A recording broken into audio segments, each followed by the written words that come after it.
Hi, everybody. My name is Jonathan Hiddings, and I'm here to do my second case study for my fieldwork class. So let's get started.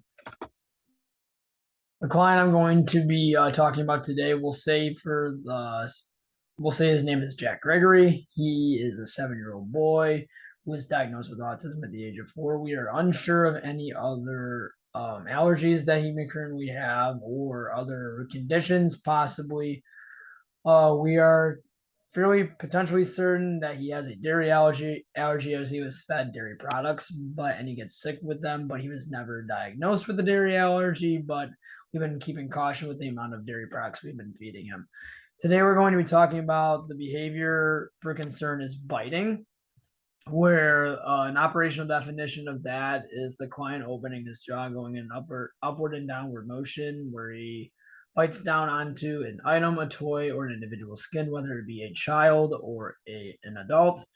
The primary function assumed or hypothesized was sensory or automatic reinforcement. A secondary function for this behavior we recognized was escape through an analysis and a parent interview. As I mentioned before, which is the final bullet, or I guess I'll work backwards a little bit. The assessment was from a parent interview or a questionnaire where we hypothesized both the functions, but then through an evaluation process, we recognized that the majority from the data collection that the two hypothesized functions were due to escape and also due to automatic reinforcement. So we are using a DRA or a differential reinforcement of alternative behavior, which is a which we utilize other methods such as for the automatic reinforcement. So instead of the client biting onto someone's skin, the intervention we are implementing is using chewies, where the client gets that input onto his mouth or on his lips, as we notice that he really likes his saliva. So we noticed that the chewies have been working, and that's been reinforcing for him, instead of going to or finding human skin to contact. So every time that he uses that chewy, we are providing social praise, and that is also that reinforcement he gets for when he uses his chewy appropriately. For escape, we are emphasizing the FCT or functional communication training to decrease the amount of biting for aversive or unpreferred tasks. So therefore, the intervention that we are utilizing here is increasing him to use his AAC device that he has through using actions and verbs, one word actions, and we also have yeses and nos of visuals attached to his clipboard. Whenever he wants to increase that communication ability and decrease the behaviors through that. So we have multiple means of communication that we are utilizing to help decrease that behavior and the biting behavior in particular. The assessment, as I mentioned before, as we talked about, direct access or socially mediated access. So direct access, if for those who don't know, it is when the client themselves give reinforcement to pretty much themselves. So therefore, when they have direct access to something, it's not from somebody else. So therefore, if they just grab the toy themselves, that's direct access instead of socially mediated access. So when he gets that sensory or automatic reinforcement, it's directly mediated.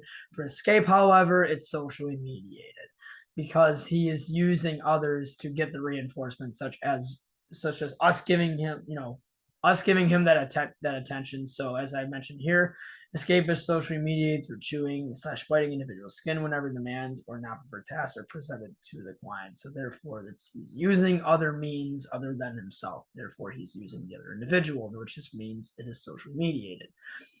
And also too, in situations, the client will use biting to remove those non-preferred tasks or aversive situations. So therefore, we are increasing that differential reinforcement procedures and that intervention implemented, where we are allowing the child to communicate when he's not ready or saying things such as yes and no.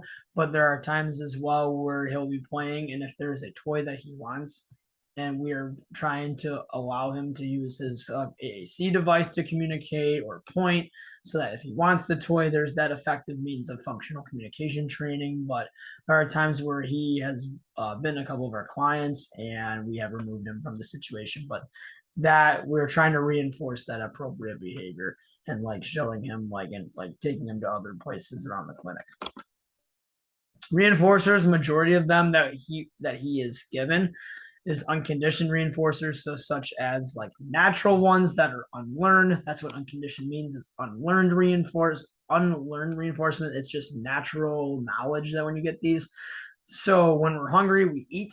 So therefore, his unconditioned reinforcers are his snacks, such as his pretzels, his Ritz crackers, his water bottles. He also likes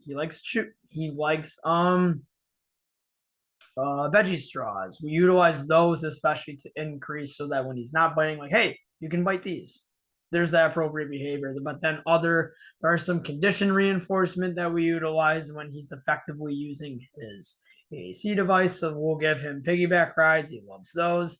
Lots of motor activity, honestly, swinging.